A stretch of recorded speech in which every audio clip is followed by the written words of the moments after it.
Hi everyone, it's Mrs. Martin. Let's talk about books. The first one I'm sharing today is I'd Tell You I Love You, but Then I'd Have to Kill You. This book is by Ali Carter, who always has a pretty good sense of humor when writing a story, and this is no exception. Cammie is our main character, and she's a pretty typical girl. She's going to school. It is an all-girls school. It's an academy for exceptional young women.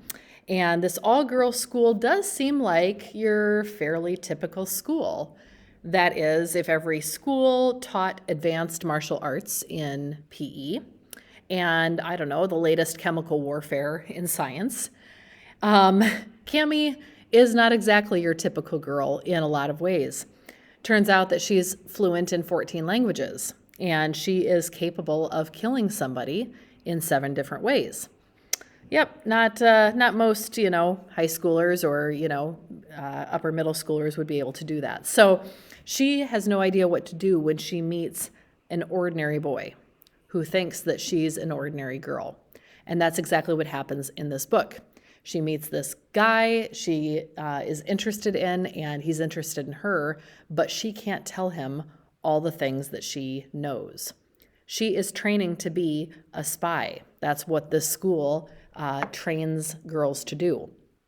They are meant to be breaking CIA codes in their computer class. The school might be claiming to be a school for geniuses, but it's really a school for spies.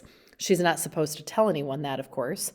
So she can learn everything there is to know about this guy, but really she can't share anything that is too true about herself. How can she get to know this young man without really sharing that with him? I'd tell you I love you, but then I'd have to kill you. Take a look at this book by Ali Carter. It is the first in the Gallagher Academy series. Lots of fun. Trapped Between the Lash and the Gun by Arvella Whitmore. This is one of my favorite historical fiction books, one that I read a long time ago, and it still sticks with me, especially the ending. This is a story about a kid who is considering joining a gang at the beginning of the book. It's taking place in modern day. I believe he's living in Chicago, if I'm remembering correctly. Jordan's older brother is already a part of a gang, and Jordan is thinking about doing that himself. In fact, his brother and his brother's friends, or I should say the gang members, are trying to recruit Jordan. Jordan's considering it, but just as he's about to start his future with the Cobras, he is also taking part in this school project where he is supposed to bring in something from home that I think belonged to a family member. And he finds his grandfather's watch, a pocket watch, like what you see on the cover of the book there. This watch dates all the way back into the 19th century, and when he holds onto this watch, it begins to spin. The hands start to spin on that watch, and it brings him back to the time of slavery. It gives him a taste. He actually gets a chance to see what it was like for his ancestors to be slaves. This book then brings us back and forth, a few chapters here, a few chapters there, between the time of slavery, where Jordan's experiencing what it was like for his ancestors, and then to be in the time period of today and thinking about joining the gang. These two time periods are, they're just sort of bounced back and forth between these two time periods, and Jordan is thinking about the similarities between the two. This is a book I believe very strongly everybody should read, and it's one that is not going to be forgotten. Please take a look at this book, Trapped Between the Lash and the Gun. You'd look under Whitmore, W-H-I, in historical fiction. Forget Me Not by Ellie Terry. If you have enjoyed any book written in that free verse poetry format, that is how this story is written. It's kind of that poetic format. There's a lot of white space on the page. And this story is one that I think is told really well in this book trailer. Let's take a look. It's in realistic fiction.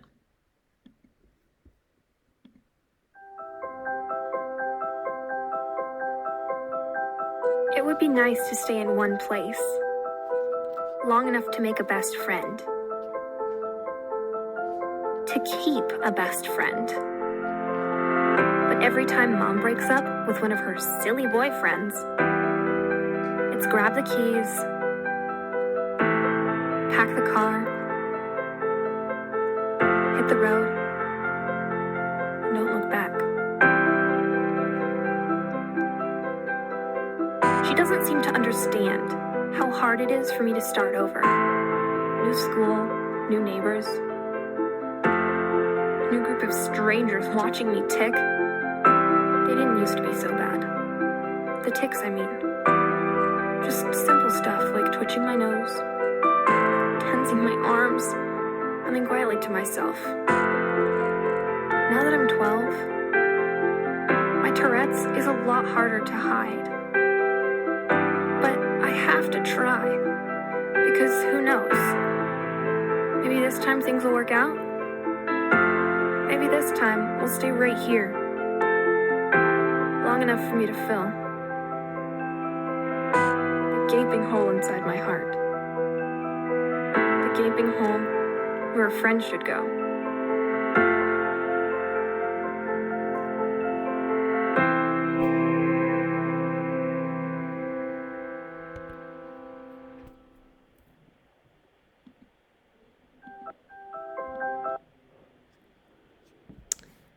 If you're looking for something, and oh my goodness, I noticed my picture here has covered up my my quote.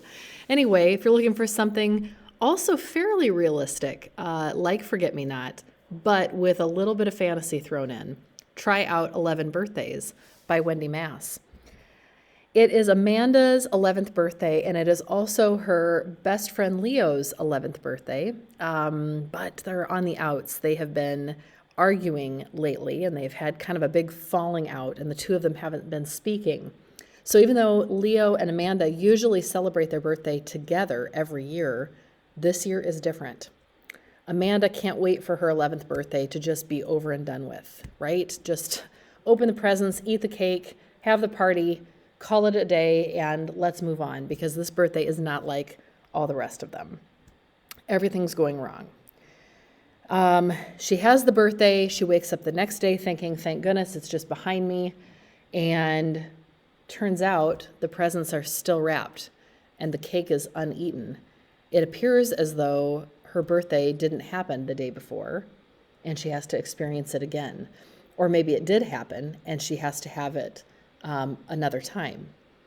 There is some sort of time loop going on in the book, 11 Birthdays. And for Amanda, there is some reason that she keeps experiencing her birthday day after day after day.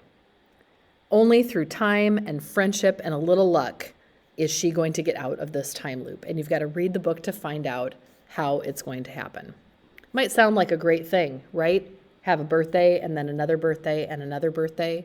But you've got to read this book to find out why it is not such a great thing to have.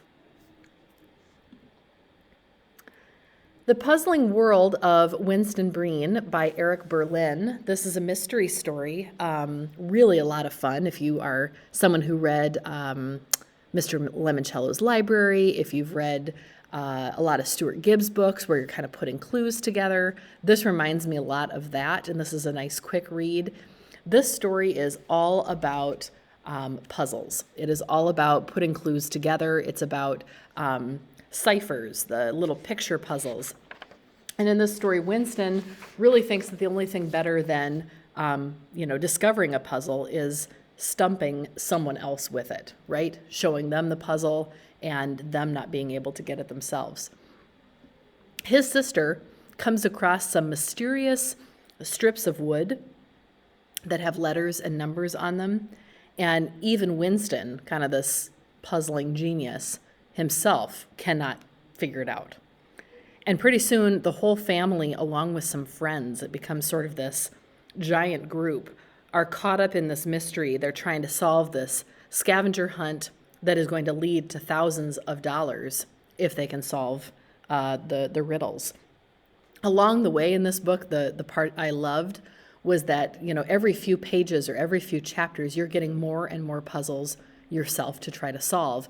And the answers are located at the back of the book.